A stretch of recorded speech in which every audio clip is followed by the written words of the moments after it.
madaxweynaha dowlad goboleedka koonfur galbeed Soomaaliya mudane Cabdicasiis Xasan Maxamed Laftagareen ayaa maanta waxa uu daafuray kalfadhiga saddexaad ee golaha wakiilada dowlad goboleedka koonfur galbeed. Kulanka ayaa waxaa sidoo kale goobjoog ka ahaa qaar ka mid ah golaha wasiirada dowlad goboleedka koonfur galbeed, mas'uuliyiin heer gobol, heer degmo ee gobolka Baay iyo saraakiisha ciidamada dowladda iyo kuwa Amisom. Kulanka oo ay inta badan ku sugnaayeen xildhibaanada dowlad goboleedka koonfur galbeed ayaa waxaa ka hadlay mas'uuliyiin kala duwan oo ay ka mid yihiin guddoonka golaha wakiilada iyo mas'uuliyiinta kale ee goobjooga ka ahaa kulanka kalfadhiga saddexaad ee baarlamaanka dowlad goboleedka koonfur galbeed Soomaaliya.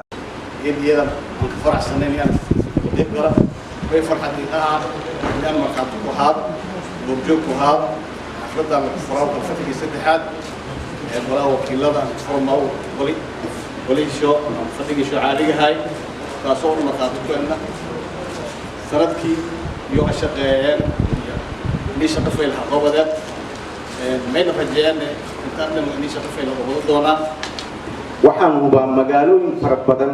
gaar ahaan aan ilaahda inta xogta ah ee dowlad goboleedka koonfur galbeed magaalo markay ku yar tahay 4 ilaa 5 jeer ilaa 6 jeer aan uusan ku noqonin oo horumarkeeda mashaariicdeeda iyo nabadgelyadeeda iyo dib u heshiisiinteeda uu ka sameeyay ma waad la socotaan dhinaca federaalka ee qaybaha uu ka qaato iyo marxaati ayaan ka nahay isbeddelka weyn gaar ahaan doorashooyinkan barnaamijkiisa iyo arrimihii khilaafaadka ka jiray hormuud inuu ka ahaa inuu dib u heshiisiin iyo isku soo dhaweyn fara badan ka sameeyo geekamay idinka faraxsanaa wana kabogaadiyaan baarlamaankan ama golaha wakiilada dowlad goboleedka koonfur galbeed kalfadhishay saddexaad geeka furmahaya walaal ku rajayo iyo walweyn oo iyo wakiilku guud ahaan dhowrka milyan oo dowlad goboleedka koonfur galbeedka nololiyo amnisho arrimoja bulshada iyo guud ahaan qaabkii ummada sadeen boqolaadka sanadaha dheeraad dadka dijiifada iyo geega meel arahan oo qayb galo madaxweynaha dowlad goboleedka koonfur galbeed iyo marti sharaf kale awalan maysan la dhawaada haddii meel raay aan waliir guda gala xildhibaanada dowlad goboleedka koonfur galbeed ee Soomaaliya dhammaantii oo isaalo shanta dhalinyaro runtii muddadii aan hawada shaqeynay hadda la dhaafi may bahaynay dhalinyaro oo kuliga oo xiriir shaqeeyay oo shaqeeyay wada shaqeeyay oo iyo isjirnaa guddoonsho golaha wakiilada dowlad goboleedka koonfur galbeed ee Soomaaliya way ba filan doonaa in email raayis xildhibaanadeena sharciyo badan kulli ansixin doona may weelay kalfadhiyada kala ee gudubni walbadan ha qowdeen haddana way filan doonaa in haanihan ku sii badan sii qowdo doona may kala siyaray shacabkana weerarada hoggaanka ay haysata ee hoggaankii ilaalsada baarlamaanka koonfur galbeed waa xubno firfircoon oo aad u dadaal badan madaxweyne waxaan kaaga mahadcelinayaa in runtii howl maaragtay sahlan aad ii dhiibtay waayo dad aan dhib badneen oo runtii kulli wada muwaadiniin ah danta deegaanka ka shaqeeyay ayaa maaragtay xildhibaane inooga soo dhigtay markaa waa mahaddeeda iska leh kalfadhiga labaad intuu socday waxaan ansixinay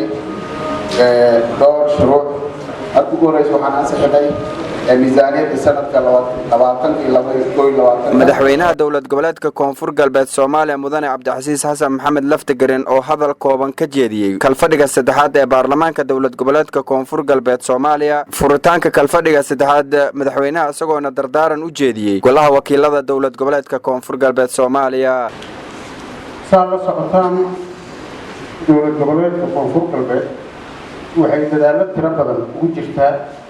sidii dowladnimada loo gaarsiin lahaa shacabka loona daadejin lahaa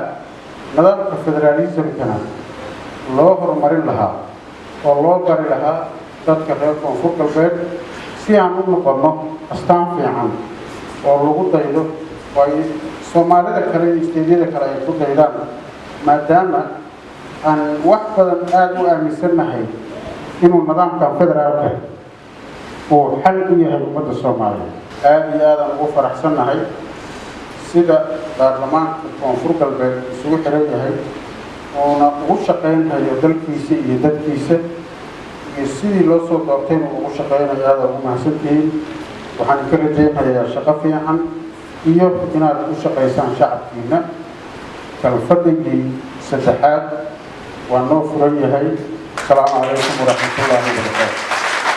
Cabdullaahi Maxamed Cabdiraxmaan, Voice TV, magaalada Baydhabo.